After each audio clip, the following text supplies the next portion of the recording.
وأصدق الحديث كتاب الله وخير الهدى هدى محمد صلى الله عليه وسلم وشر الأمور محدثاتها وكل محدثة بدعة وكل بدعة ضلالة وكل ضلالة في النار أجرني الله وإياكم من البدع والضلالة والنار. Ma'asyiral muslimin, jamaah salat Idul Fitri yang dimuliakan Allah Subhanahu wa taala. Allah Subhanahu wa taala berfirman, "Qul bi fadlillahi wa bi rahmatihi fabidzalika falyafrahu huwa khairum mimma yajma'un." Katakan ya Muhammad, dengan karunia Allah dan rahmat Allah Subhanahu wa taala, dengan itulah maka berbahagialah kalian, itu jauh lebih baik dibandingkan harta yang kalian kumpulkan. Hari ini adalah hari yang sangat berbahagia. Seluruh kaum muslimin di penjuru dunia merayakan Idul Fitri dengan kebahagiaan. Ma'asyiral muslimin yang dimuliakan Allah Subhanahu wa taala, kemarin kita berRamadan, beribadah kepada Allah Subhanahu wa taala dengan penuh khusyuk. Bahkan sebagian kita menangis bersimpuh di hadapan Allah, baik ketika puasa tarawih, bahkan ketika di 10 malam akhir Ramadan. Maka hari ini kita beribadah kepada Allah Subhanahu wa taala dengan bahagia, karena Allah itu diibadahi dengan cara sedih dan dengan cara kebahagiaan. Maka bahagia di Idul Fitri adalah ibadah. Sebagaimana Nabi sallallahu alaihi wasallam apabila datang Idul Fitri, dia memiliki pakaian khusus yang sangat indah. Beliau mandi, beliau berwangi-wangi, dan beliau menampakkan kebahagiaan di hadapan para sahabat Nabi sallallahu alaihi wasallam. Harusnya seperti itu. Jangan ada tampakkan kesedihan pada hari ini. Ma'asyiral muslimin yang dimuliakan Allah Azza wa Jalla, suatu ketika Nabi sallallahu alaihi wasallam melihat ada jariyah, ada anak-anak kecil Habasyah.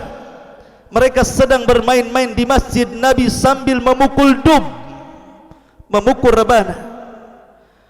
Umar bin Khattab radhiyallahu an ketika itu hendak mengingkarinya dan hampir-hampir mengingkarinya, tapi Nabi sallallahu alaihi wasallam kemudian mengatakan, "Khudu ya bani arfidati liya'lam al-yahud wan nasara anna fi dinina fushatun." Wahai Umar, biarkan mereka. Wahai orang-orang Habasyah, mungkin bahasanya seperti itu, arfidah, bermain-mainlah kalian, biar orang-orang Yahudi dan Nasrani itu tahu bahwa dalam Islam itu juga ada waktu kita berbahagia. Ma'asyiral muslimin yang dimuliakan Allah Subhanahu wa taala, Allahu akbar, Allahu akbar, Allahu akbar walillahil hamd. Ma'asyiral muslimin, jamaah salat Id yang dimuliakan Allah Subhanahu wa taala, tentu kebahagiaan pada hari ini lebih khusus lagi kepada orang-orang yang melaksanakan ibadah di bulan Ramadan. Bagaimana kita tidak bahagia? Sementara Nabi sallallahu alaihi wasallam bersabda, "Man shama Ramadanan imanan wa ihtisaban, ghufira lahu ma taqaddama min dambi." Barang siapa yang berpuasa Ramadan penuh dengan iman dan juga harapan pahala Allah Subhanahu wa taala, maka Allah akan ampuni dosa-dosanya. Bagaimana kita tidak bahagia dosa-dosa kita diampuni Allah Subhanahu wa taala? Bagaimana kita tidak bahagia? Sementara Nabi sallallahu alaihi wasallam yang bersabda, "Man shama yauman fi sabilillah ba'adallahu wajhahu 'anil nar 70 kharifah." Barang siapa yang berpuasa satu hari di jalan Allah, maka Allah Subhanahu wa taala akan jauhkan wajahnya dari neraka sejauh perjalanan 70 tahun. Bagaimana tidak bahagia? Sementara Nabi sallallahu alaihi wasallam bersabda, "Lillahi utaqa'u minan nar wa dzalika kulla lailati min Ramadan. Sesungguhnya setiap malam di bulan Ramadan Allah Subhanahu wa taala memerdekakan hamba-hambanya dari api neraka. Tentu kita akan bahagia apabila Allah Subhanahu wa taala takdirkan kita satu di antara sekian manusia yang dibebaskan dari api neraka. Bagaimana kita tidak bahagia? Sementara Allah Subhanahu wa taala berfirman, "Inna anzalnahu fi lailatul qadr, wa ma adraka ma lailatul qadr, lailatul qadri khairun min alfi syahrin." Sesungguhnya kami turunkan Al-Quran di malam Lailatul Qadar. Tahukah kalian apa itu Lailatul Qadar? Lailatul Qadar lebih baik dibandingkan 1000 bulan. Artinya orang yang menghidupkan satu malam jauh lebih baik dibandingkan orang beribadah selama 84 tahun. Bagaimana kita tidak bahagia kalau selama Ramadan Allah takdirkan kita satu di antara orang-orang yang mendapatkan Lailatul Qadar? Bagaimana kita tidak bahagia? Sementara Nabi SAW mengatakan, "Man qama lailata qadrin imanan wahtisaban ghufira lahu ma taqaddama min dambi." Barang siapa yang menghidupkan malam Lailatul Qadar penuh iman dan mengharap pahala Allah, maka Allah Subhanahu wa taala akan mengampuni dosa-dosanya dan segudang keutamaan dan keistimewaan yang telah kita lalui selama Ramadan. Kenapa kita tidak bahagia? Tentu kita bahagia. Ma'asyiral muslimin yang dimuliakan Allah Subhanahu wa taala. Akan tetapi tanda-tanda orang diterima amalnya selama Ramadan adalah orang yang tidak menghentikan ibadah setelah Ramadan. Maka barang siapa yang menghentikan ibadah yang biasa kita lakukan di bulan Ramadan, dia hentikan di luar Ramadan, berarti itu tanda-tanda amalan kita tidak diterima Allah Subhanahu wa taala.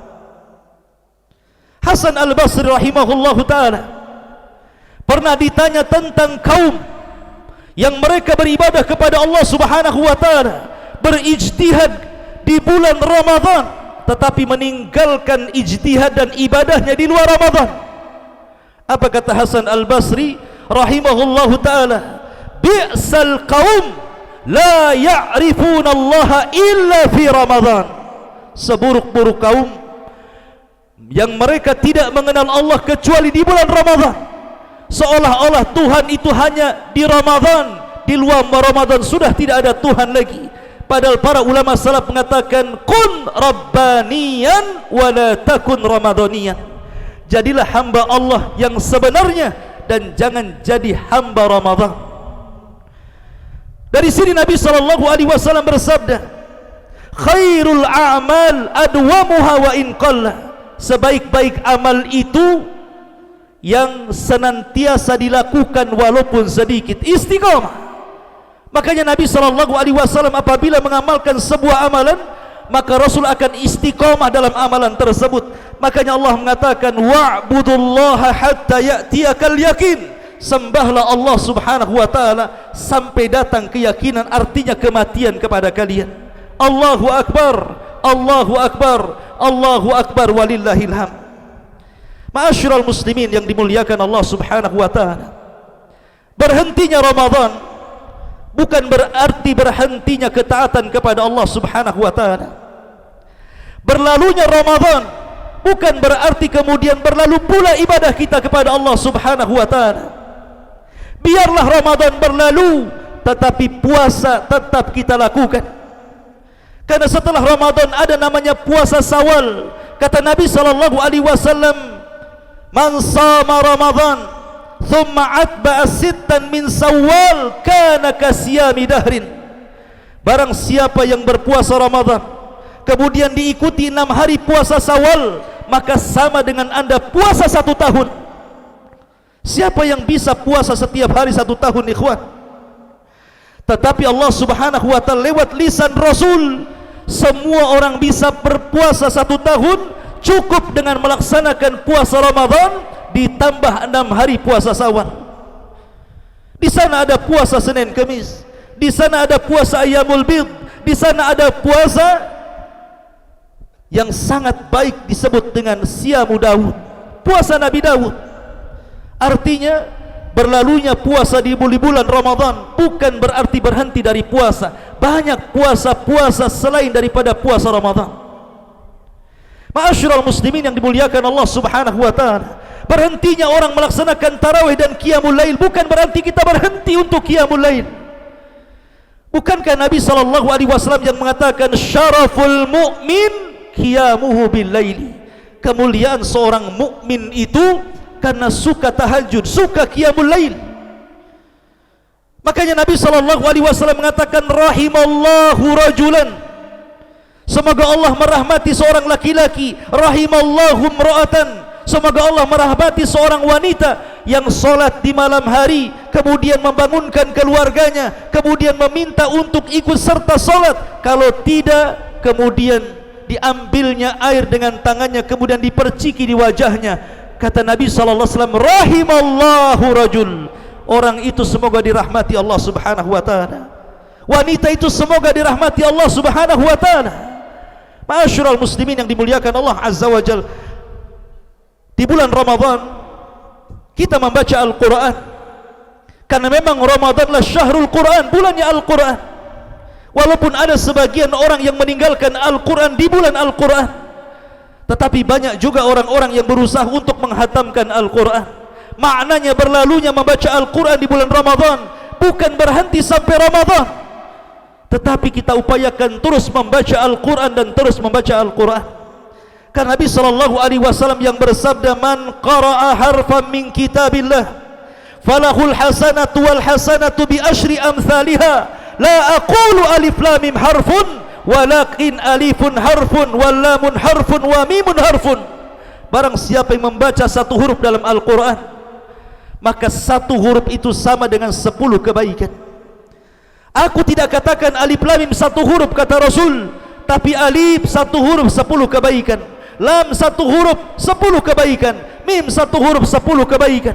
Artinya kalau kita membaca satu surat pendek saja dalam Al-Quran setiap hari, maka sudah banyak kebaikan yang Allah Subhanahu wa ta'ala berikan kepada kita.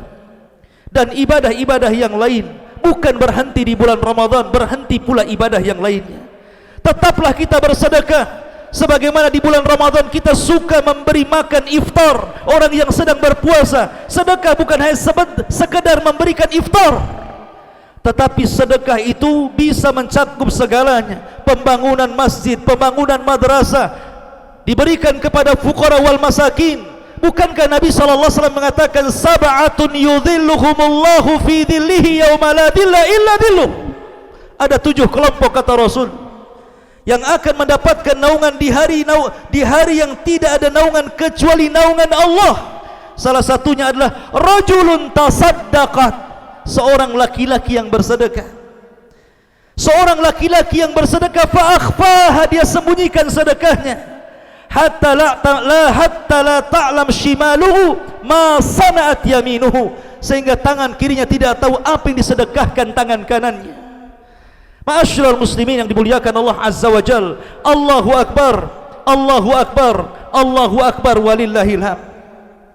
Ma'asyiral muslimin yang dimuliakan Allah Azza wa Jal, Ramadan meninggalkan kesan dan pesan kepada kita. Apa kesan dan pesan Ramadan yang harus kita petik, ambil ibrah pelajarannya? Yang pertama, al-ibratu bil khawatim. Pelajaran itu dilihat akhirnya. Ketika Ramadan dibagi 3, 10 awal, 10 tengah, 10 akhir, maka 10 akhir adalah 10 terbaik di bulan Ramadan. Dari sini ada kaidah al-ibratu bil khawatim, bahwa pelajaran itu dilihat akhirnya. Ma'asyiral muslimin yang dimuliakan Allah Azza wa Jalla, jangan pernah berbangga di awal, jangan pula berbangga di tengah, karena belum tentu anda bahagia di akhir. Ma'asyiral muslimin, di zaman Nabi SAW, ketika Nabi SAW hijrah dari Mekah ke Madinah, tidak ada satupun rumah daripada rumah-rumah Ansar kecuali mereka masuk Islam, kecuali satu orang, namanya Usairim min Bani Ashal. Usairim benci kepada Rasul, benci kepada Islam, benci kepada dakwah Rasul, sehingga dia menolak untuk masuk ke dalam Islam ketika Islam memenuhi seluruh kabilah-kabilah Ansar. Ma'asyiral muslimin yang dimuliakan Allah Azza wa Jalla, ketika Nabi SAW menyerukan untuk perang melawan orang-orang kafir Quraisy di Uhud, semua orang-orang Ansar keluar. Tiba-tiba Usairim Amr bin Thabit ini, dia melihat kabilahnya semua keluar untuk berperang melawan orang-orang kafir Quraisy, tergerak ingin membantu kabilahnya, bukan menolong Islam. Hamiyatul jahiliyah, hanya semangat kesukuan saja, bukan ingin masuk Islam atau ingin menolong Islam, tidak. Hanya melihat sukunya ingin perang, dia ingin terlibat membela sukunya, itu saja niat dia. Akan tetapi Nabi SAW menolak. Tidak boleh ikut perang sampai dia mengucapkan dua kalimat syahadat, asyhadu an la ilaha illallah wa asyhadu anna Muhammadar Rasulullah. Akhirnya Usairim pun berfikir panjang. Tiba-tiba hidayah masuk ke dalam hatinya, dan dia pun siap mengucapkan dua kalimat syahadat karena ingin berperang membela kabilahnya. Maka dia pun mengatakan di hadapan Nabi SAW, baik ya Rasulullah, aku katakan asyhadu an la ilaha illallah wa asyhadu anna Muhammadar Rasulullah. Kemudian Usairim pun Amr bin Thabit ini terlibat dalam perang Uhud, dan dia pun qatala faqutila syahidan, dia pun berperang dengan sangat berani, kemudian dia pun mati syahid. Kemudian Nabi SAW mengatakan, tahukah kalian di mana Usairim? Dia fil jannah, dia di sorga. Abu Hurairah radhiyallahu an, karena takjubnya dengan perbuatan Usairim, selalu menyebut-nyebutkan di hadapan para sahabatnya dan mengatakan, tahukah kalian seorang sahabat yang tidak pernah sujud walaupun satu kali, tetapi Allah Subhanahu wa taala masukkan ke dalam surga dengan surga yang sangat tinggi sekali. Sahabat mengatakan, kami tidak tahu wahai Abu Hurairah, siapa dia? Maka Abu Hurairah mengatakan, dialah Usairim Amr bin Thabit. Padahal sebelumnya dia memusuhi Nabi, sebelumnya dia membenci Islam, sebelumnya dia menolak dakwah. Akan tetapi Allah Subhanahu wa taala takdirkan dia di sorga karena akhir dengan akhir kebaikan yang ia tutup dalam kehidupannya, husnul khatimah. Al-Imam Ibnu Katsir rahimahullahu taala ketika menyebutkan satu kisah ketika mentafsirkan ayat alladzina amanu wa lam yalbisu imanahum bidzulmin ulaika lahumul amnu wa hum muhtadun, sesungguhnya orang-orang yang beriman dan tidak mencampur keimanan mereka dengan kezaliman, maka mereka akan mendapatkan keamanan di dunia dan juga petunjuk dari Allah Subhanahu wa taala. Kemudian Ibnu Katsir menyebutkan satu kisah bisanadin jayyid, dengan sanad yang baik. Kata Imam Ibnu Katsir rahimahullahu taala, beliau mengatakan, dahulu di zaman Rasul, jaa rajulun 'alal ibil, datang seorang laki-laki di atas untanya. Kemudian bertanya kepada Nabi sallallahu alaihi wasallam anil imani wal Islam, tentang apa itu iman dan apa itu Islam. Laki-laki ini kafir, laki-laki ini musyrik, tetapi dia datang kepada Rasul ingin belajar dan mempertanyakan apa itu iman dan Islam. Maka Nabi SAW menjawab, iman itu begini, Islam itu begini. Setelah Nabi SAW menjawab, tiba-tiba orang ini mengatakan, aqrartu, aku benarkan ucapanmu. Dan Allah takdirkan dia pun jatuh, untanya pun jatuh, tertimpa unta, mati orang ini. Tapi ujung kalimatnya dia mengatakan kalimat aqrartu, aku benarkan ucapan itu. Ketika Nabi SAW melihat orang ini wafat, maka Nabi SAW mengatakan di hadapan para sahabatnya, man arada an yanzura ila alladhina amanu wa lam yalbisu imanahum bidzulmin falyanzur ila hadzal rajul. Siapa yang hendak melihat orang-orang yang beriman dan tidak mencampur adukan keimanannya dengan kezaliman, lihatlah orang yang mati ini, katanya. Dalam riwayat, man arada an yanzura ila alladhina amilu qalilan ujru katsiran falyanzur ila hadzal rajul. Siapa yang hendak melihat orang yang amalnya sedikit tapi pahalanya banyak, lihatlah orang yang mati ini. Kemudian kata Nabi SAW, fa inni ra'aitul malaikata yadussul faqihata fi fi. Aku melihat malaikat datang membawa sekeranjang buah-buahan, kemudian menyuapi orang ini, karena ketika dia mati dia sedang kelaparan. Lihat bagaimana keutamaan yang Allah Subhanahu wa taala berikan kepada orang ini. Dia hanya mengatakan aqrartu, tidak lebih dan kurang. Tetapi kebaikannya ditutup dengan kalimat itu, dan itu kalimat husnul khatimah. Makanya di sini ada pelajaran al-ibaratu bil khawatim, bahwa pelajaran itu ditentukan akhirnya.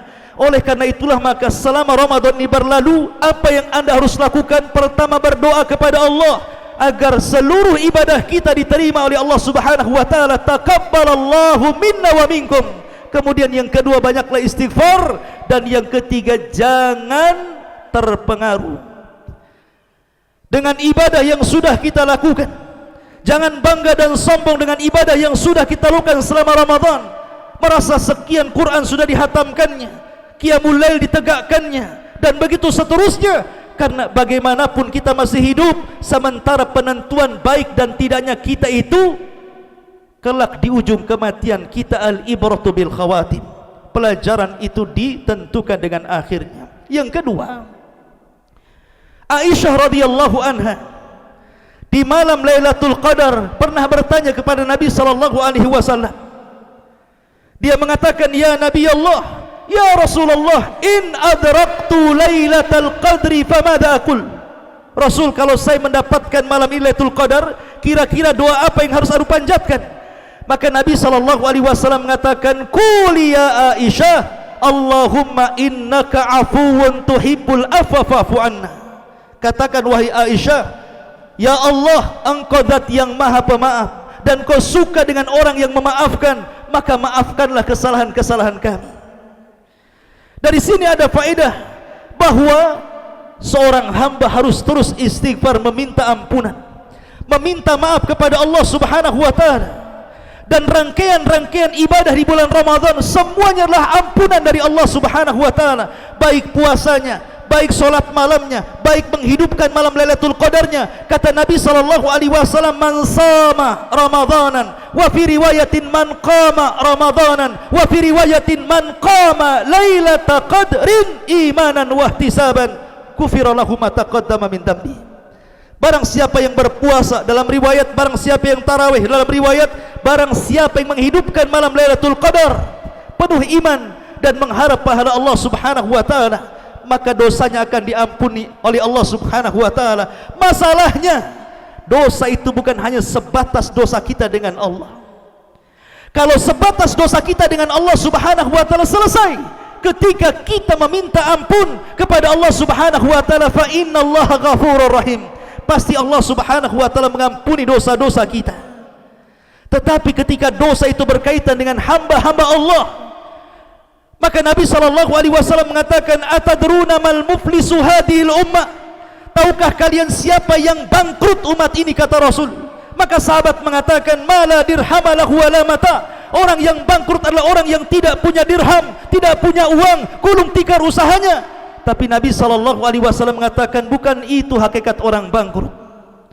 Tapi hakikat orang bangkrut, man ata yaumal qiyamah bi salatin wa siyamin wa sadaqatin wa zakatin wa hajjin wa qad ya'ti wa qad syatama hadha wa qadhafa hadha wa syatama hadha wa syafaka dama hadha wa daraba hadha. Kata Nabi sallallahu alaihi wasallam, orang yang bangkrut adalah orang yang datang menghadap Allah pada hari kiamat, membawa pahala salat, pahala puasa, pahala sedekah, pahala zakat, pahala haji, dan pahala-pahala yang lainnya.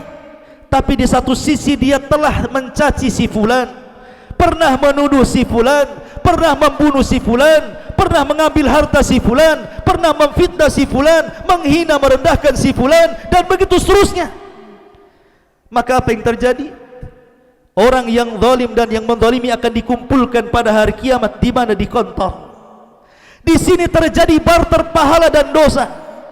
Orang-orang yang pernah dihina, dia datang dan mengatakan, dulu kau di dunia menghina aku, dulu di dunia kau memfitnah aku, dulu di dunia kau menggibah aku, kemarikan pahalamu. Akhirnya pahalanya dibagi-bagikan kepada orang yang pernah dizaliminya sampai habis. Ketika pahalanya sudah habis, sementara orang-orang yang ingin mengambil pahalanya masih banyak, akhirnya dia mengatakan, pahalaku sudah habis, apa yang harus aku berikan kepada kalian? Maka mereka mengatakan, tidak perlu engkau memberikan pahala kepada kami, cukup engkau menanggung dosa-dosa kami. Maka bangkrutlah dia. Ibarat orang usaha itu sudah hilang modalnya, dia pun menanggung hutang orang lain. Itulah kebangkrutan yang sesungguhnya. Oleh karena itulah, karena dosa bukan hanya berkaitan dengan Allah, tapi berkaitan dengan hamba Allah subhanahu wa ta'ala. Idul Fitri ini hari raya kaum muslimin. Idul Fitri bukan hari raya Yahudi, bukan hari raya Nasrani, bukan hari raya Hindu dan Buddha, tapi Idul Fitri adalah hari raya kaum muslimin. Dirayakan semua kaum muslimin dari penjuru dunia, barat, timur, selatan dan utaranya. Semua kaum muslimin merayakan hari ini. Maknanya ada faedah yang tersirat di sini tentang adanya ukhuwah besar dalam Islam ini. Maka jangan sampai kemudian kita cerai-berai. Satukan saf-saf kaum muslimin, karena bagaimanapun musuh-musuh di luar sana begitu banyak. Maka Idul Fitri ini momen untuk merapatkan persaudaraan, tali silaturahim. Karena kita tahu Idul Fitri dirayakan oleh seluruh manusia pada waktu yang sama, di pagi yang sama, di hari yang sama, menunjukkan bahwa ini tersirat adanya ukhuwah Islamiyah dari Sabang sampai Merauke mungkin di negara kita, dan dari penjuru dunia dan juga seluruh dunia merayakan Idul Fitri. Ma'asyiral muslimin yang dimuliakan Allah Azza wa Jalla. Oleh karena itulah maka bentuk ukhuwah itu, bentuk silaturahim itu harus ditampakkan dengan cara menghilangkan hasad, menghilangkan dendam, menghilangkan ketidaksukaan. Eratkan silaturahim, eratkan hubungan baik. Hari ini lepaskan semua orang-orang yang pernah menzalimi, katakan aku maafkan kalian. Karena Allah subhanahu wa ta'ala suka dengan orang-orang yang memaafkan. Tuhibbul afwa, Allah suka dengan orang-orang yang memaafkan. Karena bagaimanapun ma'asyiral muslimin, tidak mungkin anda merayakan Idul Fitri di atas laknat Allah. Allah mengatakan, fahal asaitum in tawallaitum, apakah kalau seandainya kalian berkuasa, antum sidu fil ardi wa tuqattau arhamakum, tiba-tiba kalian merusak bumi dan memutuskan tali silaturahim, ulaika la'anahumullah, maka mereka orang-orang yang dilaknat oleh Allah subhanahu wa ta'ala. Artinya orang-orang yang memutus silaturahim adalah orang-orang yang akan mendapatkan laknat Allah. Kalau pada hari ini anda masih tidak mau menyambungkan silaturahim, masih tetap saja memutus silaturahim, berarti anda sedang lebaran di atas laknat Allah subhanahu wa ta'ala. Oleh karena itu ma'asyiral muslimin yang dimuliakan Allah Azza wa Jalla, bentuk ukhuwah kita kepada kaum muslimin, maka hilangkan semua penyakit-penyakit hati itu. Eratkan silaturahim terutama kepada orang yang terdekat dari kita, orang tua dulu. Mengapa pulang dari sini ma'asyiral muslimin, bagi anda yang masih punya orang tua, kalau memang ada di sini, datang minta maaf. Kalau tidak bisa, anda bisa menggunakan alat komunikasi, anda bisa menelpon, SMS, WA dan yang lain sebagainya. Dan bagi yang sudah meninggal, doakan mereka supaya mereka mendapatkan ampunan Allah. Kemudian kepada kerabat, kemudian kepada tetangga, kemudian kepada ikhwal, kemudian kepada manusia semuanya. Karena bagaimanapun Idul Fitri adalah ibadah kita dengan kebahagiaan kepada Allah subhanahu wa ta'ala. Ma'asyiral muslimin yang dimuliakan Allah subhanahu wa ta'ala. Kemudian juga nasihat terakhir khususnya kepada ibu-ibu. Pada khutbah yang kedua ini, Nabi SAW biasa apabila sedang khutbah, maka di akhir khutbahnya dia akan berjalan menghadap ibu-ibu. Tapi tidak perlu saya berjalan ke sana, cukup dengan suara ini insyaallah sampai ke sana. Nabi SAW bersabda dalam sebuah hadis, ra'aitun nar fa idza aktsaru ahlihan nisa. Aku pernah melihat-lihat neraka, kata Rasul. Tiba-tiba aku lihat penduduknya hampir semua kebanyakan para wanita. Bukan berarti laki-laki tidak ada yang masuk neraka. Artinya kebanyakan penduduknya adalah para wanita. Kemudian Nabi SAW ditanya, apakah wanita-wanita yang masuk neraka itu Rasul? Mereka tidak salat, mereka tidak puasa, mereka tidak sedekah, mereka tidak haji. Kata Rasul, ibadah mereka luar biasa. Mereka salat, puasa, zakat, haji dan ibadah yang lainnya. Tapi satu kesalahannya, walakinnahunna yakfurnal asyir. Tapi mereka suka kufur kepada suami. Apabila suaminya memberikan kebaikan 1 tahun, kemudian dia melakukan kesalahan 1 hari, maka sang istri mengatakan, engkau tidak pernah berbuat apapun. Maka bagi anda wahai para ummahat yang Allah berikan nikmat dimiliki suami, memiliki suami-suami yang saleh, maka hargailah suami-suami kalian. Nabi SAW bersabda, ketika Nabi SAW melihat ada unta yang sujud di hadapannya, Rasul turun dari kendaraannya. Unta ini menangis, kemudian diusap air matanya. Kemudian Rasul mengatakan, man sahib hadal jamal, siapa pemilik unta ini? Maka ja'afatan minal ansar, datang laki-laki dari Ansar dan mengatakan, ana ya Rasulullah, saya wahai Rasul. Maka Rasul mengatakan, afala tattaqillah fi hadhil bahimati allati malakakallahu iyyah. Tidakkah kau takut kepada Allah? Binatang ini sudah kau kuasakan kepadamu, tapi dia mengadu kepadaku sehingga sujud di hadapanku, dan engkau tidak pernah merawatnya. Ketika sahabat melihat sujudnya unta ini kepada Rasul, apa kata para sahabat? Ya Rasulullah, unta itu tidak berakal, tapi dia sujud kepadamu. Harusnya kami yang berakal yang sujud kepadamu, wahai Rasul.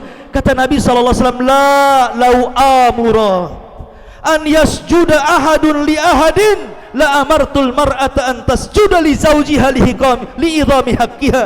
Jangan, kalau seandainya Allah Subhanahu wa taala perintahkan seseorang sujud kepada orang lain, maka yang pertama kali kuperintahkan istri sujud kepada suaminya karena besarnya hak suami kepada anda.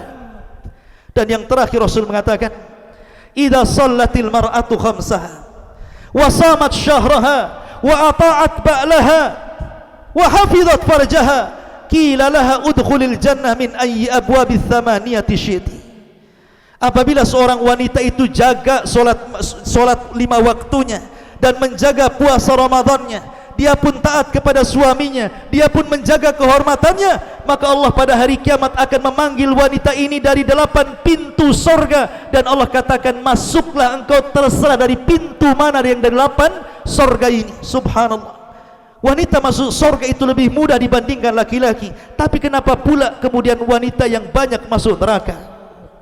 Ma'asyiral muslimin yang dimuliakan Allah Subhanahu wa taala, semoga Ramadan yang sudah lewat bagi kita, Ramadan biarlah Ramadan lewat, tapi ibadah-ibadah yang pernah kita lakukan di bulan Ramadan teruskanlah. Mintalah kepada Allah doa yang selalu dibaca Nabi SAW, ya muqallibal qulub tsabbit qalbi ala dinik. Wahai zat yang membolak-balikan hati, tetapkan hatiku di atas ketaatan kepadamu. Marilah kita berdoa kepada Allah Subhanahu wa taala, semoga Allah Subhanahu wa taala tetap memberikan istiqamah kepada kita, memberikan hidayah kepada kita, sehingga kita bisa melalui 11 bulan ke depan dan kita bisa berjumpa dengan Ramadan tahun depan insyaallah. Allahumma ighfir lil muslimina wal muslimat wal mu'minina wal mu'minat al ahya'i minhum wal amwat innahu qaribun mujibud dawa ya qadiyal hajah. Allahumma barik fi Ramadan, Allahumma barik lana fi Ramadan, Allahumma barik lana fi Ramadan, Allahumma barik lana fi Ramadan. Allahumma waffiqna ila lailatul qadri, Allahumma waffiqna ila lailatul qadri, Allahumma waffiqna ila lailatul qadri. Allahumma nas'aluka al-huda wat-tuqa wal-afafa wal-ghina. Allahumma nas'aluka al-jannah wa ma qarraba ilaiha min qawli wa amal, wa na'udzubika min sakhatika wan-nar. Allahumma la tuzigh qulubana ba'da idh hadaitana wa hab lana min ladunka rahmatan innaka antal wahhab. Rabbana atina fid dunya hasanah wa fil akhirati hasanah wa qina adzaban nar. Wa sallallahu ala sayyidina Muhammadin wa ala alihi wa sahbihi ajmain. Assalamualaikum warahmatullahi wabarakatuh.